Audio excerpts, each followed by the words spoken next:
Gracias, Julio. Saludos a todos y feliz inicio de la semana. Hoy voy a conectar lo que siempre hago los lunes con el Premio Nobel de Medicina que se entregó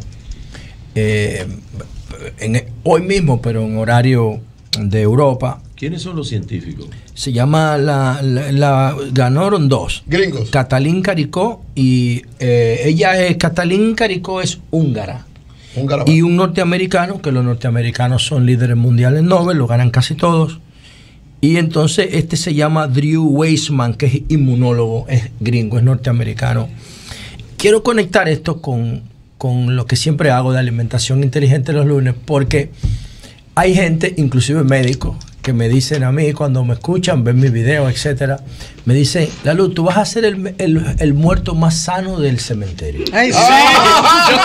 Yo te lo he dicho. Todos pensamos lo mismo. Está bien, no hay problema. Ahora vamos a ver qué tiene que ver el Nobel de hoy. ¿Qué tiene que ver el Nobel? ¿Qué tiene que ver el Nobel de Medicina con esto? Yo le digo a las personas que tienen más de 30 años y me hacen el favor de escucharme, en materia de salud, vale la pena invertir el presente en el futuro. Os lo repito. En materia de salud, vale la pena invertir el presente en el futuro. Parte del presente, que es simplemente sacrificar las adicciones placenteras de la comida y del sedentarismo. Solamente eso. Sacrificar las adicciones placenteras de la comida y del sedentarismo. Eso significa dejar de comer basura porque nos gusta. Si te gusta mucho, ya tienes un problema. Y dejar de sentarse 3, 4 horas viendo Netflix, después de estar 3, 4, 5 horas en una PC, en una estación de trabajo. Eso te mata. El sedentarismo y la comida chatarra te van a matar. Pero tu cuerpo es tan extraordinario que puedes vivir así en medio de ese caos del sedentarismo y la obesidad por 50 a 55 años. Y luego de ahí te vas a volver un desastre y vas a terminar a los 60, 70 años como la lista que yo leí el viernes aquí de, lamentablemente, personas que siguen vida pero que no se pueden valer por sí mismas. Y por eso, por el premio Nobel de hoy, es que vale la pena invertir el presente en el futuro en cuanto a calidad de vida se refiere. ¿En qué consiste el Nobel de hoy? Bueno, Katalin Karikó, húngara, y Drew Weissman, norteamericanos, expertos, ella en edición genética y él en inmunología. Entonces ellos fueron los que empezaron el camino que después continuó BioNTech, que fue las vacunas basadas en edición del ARN, no el ADN. El ADN y el ARN se diferencian por el comportamiento de ambos ácidos en el origen de la vida como la conocemos. Antes no existía ADN, porque las células no tenían, la membrana de la célula no estaba... Ácido desoxirribonucleico. No, el ADN se llama ácido ribonucleico. El ADN se llama ácido desoxirribonucleico. Es el que dije, ADN. Sí, pero antes del ADN, que no es el caso de ahora, sino el ARN, el ribonucleico. Exacto, la célula no tenía la membrana, protectora, y el ARN jugaba el rol de ADN. Entonces luego cuando la evolución produce la membrana protectora, que es como la primera gran revolución de la vida, para mí es la aparición del ADN. Entonces el ARN se convierte ¿en qué? En un mensajero de información genética, y el ADN se queda protegido dentro de la membrana celular. Ahí es que se separa la procariota de la eurocariota. Entonces, ¿cuáles son los animales que tienen procariota? Los animales unicelulares. Todos eran así en el principio. Y con esa revolución darwiniana, entonces la célula protege el ADN dentro de la membrana y libera el ARN. Y el ARN se convierte en un mensajero entre el ADN y el resto de las células y de los organismos. ¿Qué hicieron estos geniales tipos? Katalin Karikó y Drew Weissman empezaron a utilizar el ARN, el ácido ribonucleico, como mensajero ¿de qué, señores? De vacunas. Antes las vacunas tradicionales se hacían con vacunas debilitadas o con vacunas muertas. Virus Pero, muertos. ¿cuál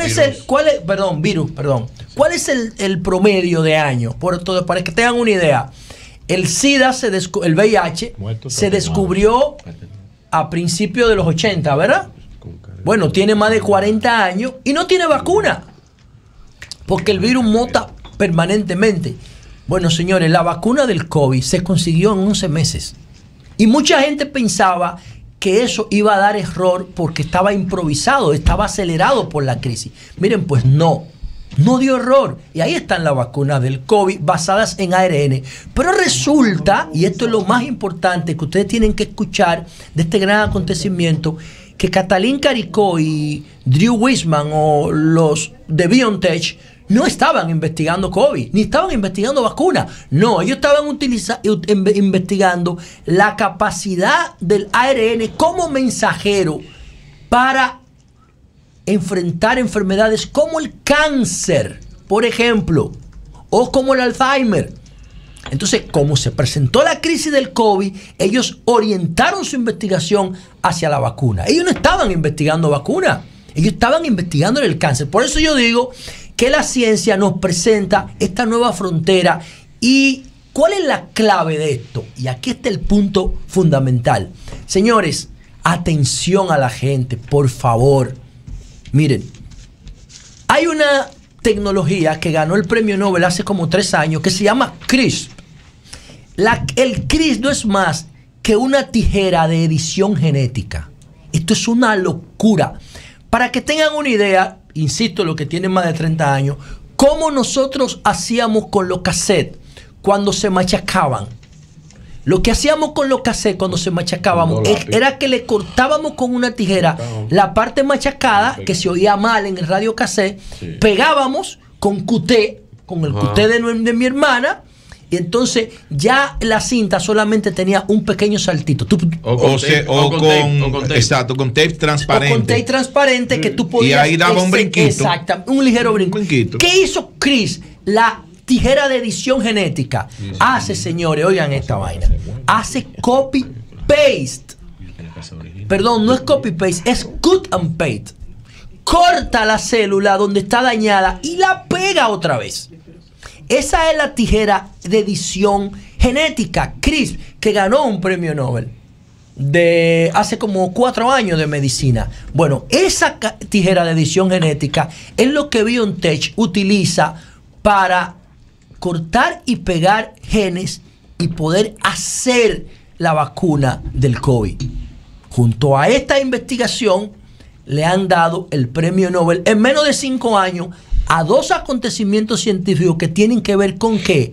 Con la posibilidad de hacer cut and paste a nuestro problema genético y poder reprogramar funciones de células vitales, incluso de células madre. Y eso lo que significa es que nosotros podemos apostar a un futuro con mayor capacidad tecnológica para enfrentar las enfermedades tradicionales de ahora.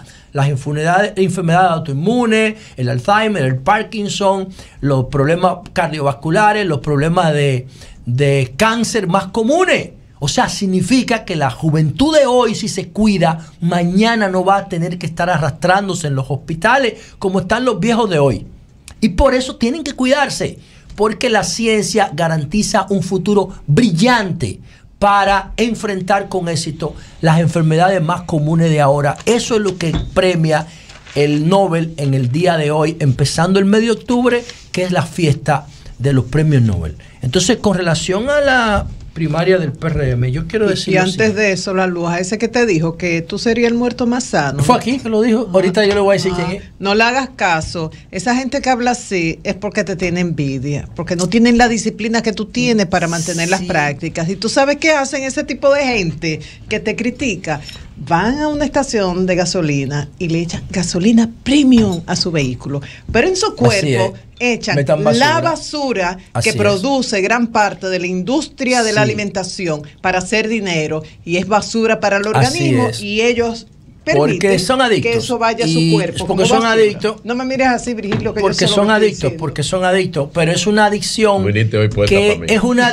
que el Estado, que los estados todavía no han atendido. Y por eso consideran normal el consumo de azúcar y consideran anormal que una persona se fume un tabaco de marihuana.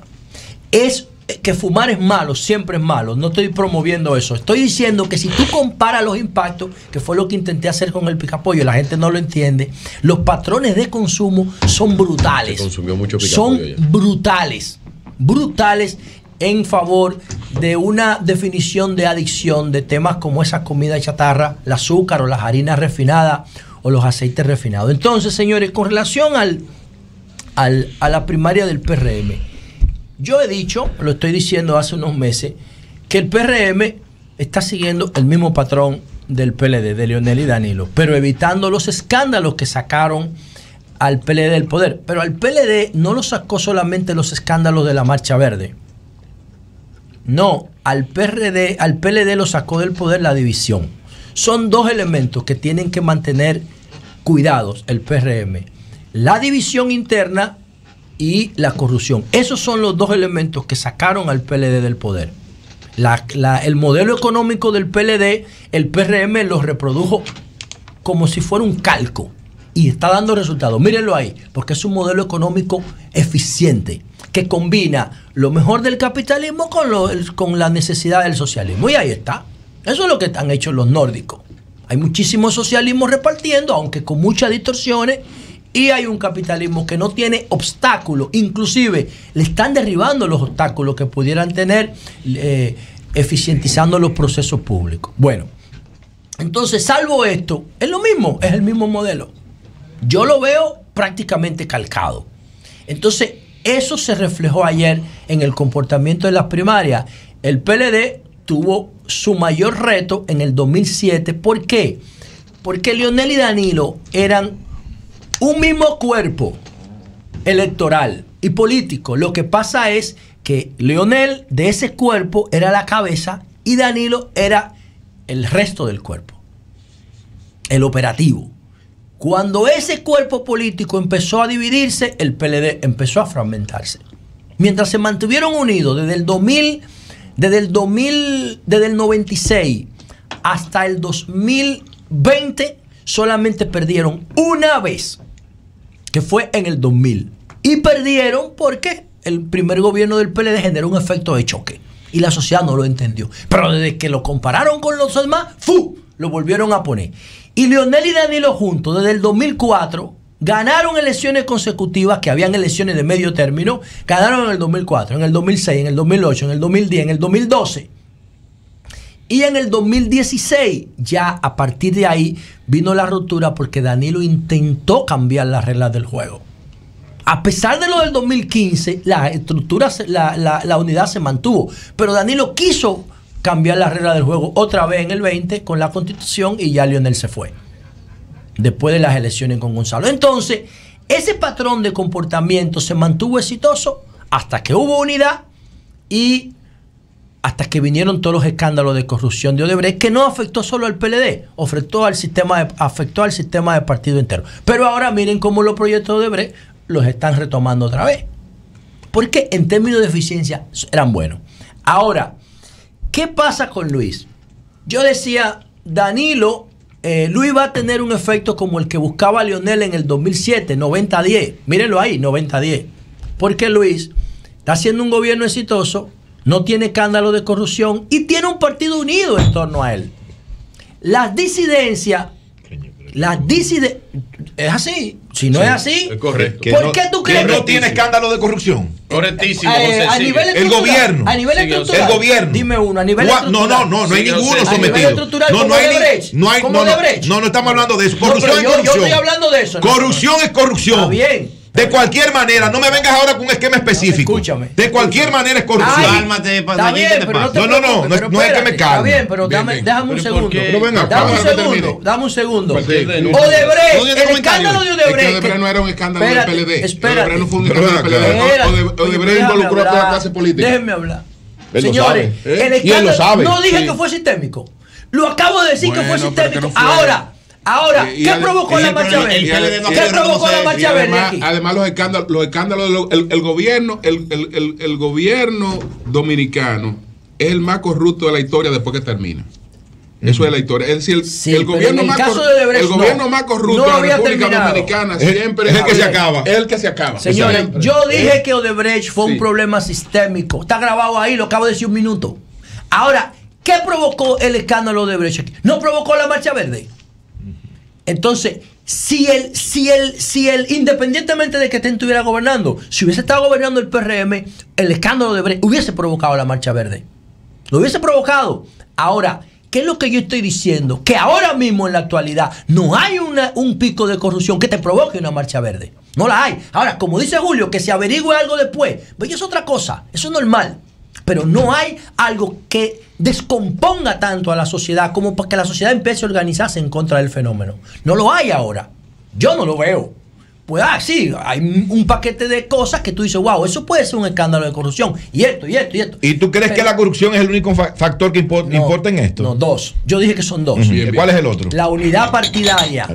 Un partido dividido no gana. No solo eso. No gana. Ahora, ¿qué pasa en el PRM? Yo sí vi una disidencia cualitativa.